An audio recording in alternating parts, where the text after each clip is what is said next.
Sur une planète lointaine, au cœur d'une galaxie inconnue, l'humanité a presque tout perdu, sauf sa soif insatiable de pouvoir. Mais sur cette terre étrangère, une étincelle de vie, plus puissante que n'importe quelle machine, s'apprête à défier le destin. Bienvenue sur Pandora. C'est l'histoire de Jake Sully, un ancien marine cloué à un fauteuil roulant. Son esprit combatif est intact, mais son corps l'a trahi.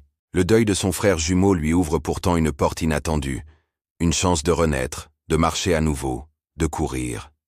Destination: Pandora, une lune luxuriante et hostile, où l'air même est toxique pour les humains. Mais Pandora cache un trésor inestimable, l'unobtainium, un minerai qui pourrait sauver une terre à l'agonie. Pour l'exploiter, la corporation RDA a mis au point le programme Avatar. Grâce à une technologie révolutionnaire, des pilotes humains peuvent transférer leur conscience dans des corps hybrides, mi-humains, mi-Na'vi, la race indigène de la planète. C'est dans l'un de ces corps que Jake va pouvoir se tenir debout à nouveau. Pour lui, c'est une mission simple: infiltrer le clan Omaticaya, gagner leur confiance et les convaincre de quitter leur foyer, situé sur le plus grand gisement d'unobtainium. Sous les ordres du colonel Quaritch, un militaire impitoyable, Jake n'est qu'un soldat en mission. Mais sous la tutelle de la docteure Grace Augustine, une scientifique passionnée par la culture Na'vi, il est bien plus. Un pont entre deux mondes. Dès ses premiers pas dans la jungle bioluminescente, le monde de Jake bascule. Le voilà enfin libre. Dans son corps d'avatar, il court, il saute. Il ressent chaque fibre de cette nature sauvage et magnifique. Mais Pandora est aussi dangereuse. Séparé de son groupe, il est attaqué par une créature féroce. C'est alors qu'apparaît Neytiri, fille du chef du clan, une guerrière aussi gracieuse que redoutable. Elle le sauve à contre-cœur, voyant en lui un simple marcheur de rêve, un démon venu du ciel. Mais les esprits de la forêt, ces graines sacrées de l'arbre des âmes, se posent sur lui. Un signe, un présage. Neytiri le conduit à son peuple, auprès de l'arbre maison. Mo'at, la chef spirituelle et mère de Neytiri, décide de lui donner une chance. Il apprendra leurs coutumes. Jake commence alors son initiation. Il apprend à chasser, à parler leur langue, à respecter l'équilibre fragile de la vie. Il découvre que les Na'vi ne font qu'un avec leur monde, connectés à chaque plante, chaque animal, à travers un réseau neuronal biologique qu'il nomme Eywa. Sous le regard exigeant de Neytiri, sa méfiance initiale se transforme en curiosité, puis en admiration. Il dompte son propre Ikran, un prédateur volant majestueux, scellant ainsi son lien avec le clan et devenant l'un des leurs. L'amour naît entre lui et Neytiri. Un amour pur, au cœur de cette forêt enchantée. Il a trouvé sa place, sa véritable famille. Le soldat a disparu, laissant place à un guerrier Na'vi. Mais l'ombre de la RDA et du colonel Quaritch s'étend inexorablement.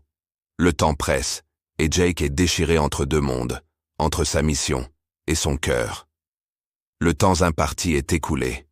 Les bulldozers avancent, détruisant la forêt sacrée. Face au refus des Na'vi de quitter leur foyer, Quaritch décide d'employer la force. Jake tente de les avertir, mais il est trop tard. Sa trahison est révélée, et il est rejeté par Neytiri et son peuple. Le cœur brisé, il assiste, impuissant, à l'assaut. L'arbre maison, ce sanctuaire millénaire, s'effondre dans un déluge de feu et de larmes. C'est un massacre. Le foyer de tout un peuple réduit en cendres. La douleur et la rage des Na'vi sont immenses. Emprisonné par les siens, Jake n'a plus qu'une seule solution, un acte désespéré pour regagner leur confiance. Accomplir l'exploit ultime, dompter le Toruk, la créature volante la plus crainte de Pandora, la dernière ombre. Il réussit. En tant que Toruk Makto, une figure légendaire, il revient auprès des Na'vi, non plus comme un traître, mais comme un leader choisi par Eywa. Il unit les clans, sa voix résonnant comme un appel à la guerre. « Ils ont détruit notre maison », crie-t-il, « mais nous leur montrerons que c'est notre terre. » La bataille pour Pandora est sur le point de commencer. D'un côté, une armée suréquipée, avec ses machines de guerre et sa technologie destructrice. De l'autre, des guerriers armés d'arcs et de lances, chevauchant des créatures magnifiques, se battant pour leur survie, pour leur monde. La confrontation finale est titanesque.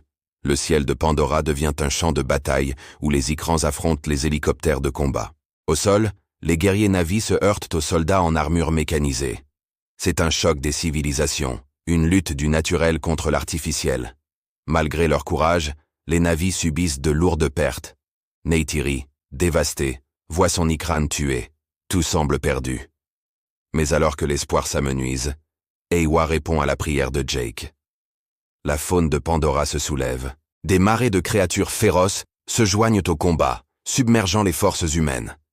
La planète elle-même se défend. Le combat se recentre sur un duel à mort. Jake, sur son Toruk, contre Quaritch, aux commandes de son exosquelette surpuissant. C'est une danse mortelle, un affrontement sauvage qui se termine par la victoire de Jake, mais à un prix terrible. Alors que Quaritch s'apprête à détruire le corps d'avatar de Jake, Neytiri intervient, le transperçant de ses flèches, sauvant l'homme qu'elle aime. La guerre est gagnée. Les humains sont vaincus et renvoyés sur leur planète mourante. Seuls quelques élus, comme Jake, sont autorisés à rester. La dernière étape de sa transformation l'attend. Grâce à un rituel sacré près de l'arbre des âmes, son esprit est transféré de façon permanente dans son corps d'avatar. Il abandonne son ancienne vie pour renaître définitivement en tant que Na'vi. Son premier souffle, son premier regard dans ce nouveau corps, est un symbole d'espoir. L'histoire d'Avatar nous rappelle que nous sommes tous connectés, que chaque vie est précieuse, et que la véritable richesse ne se trouve pas sous terre, mais dans l'harmonie avec le monde qui nous entoure. Nous ne faisons qu'un avec Eywa. Merci d'avoir regardé cette histoire jusqu'au bout.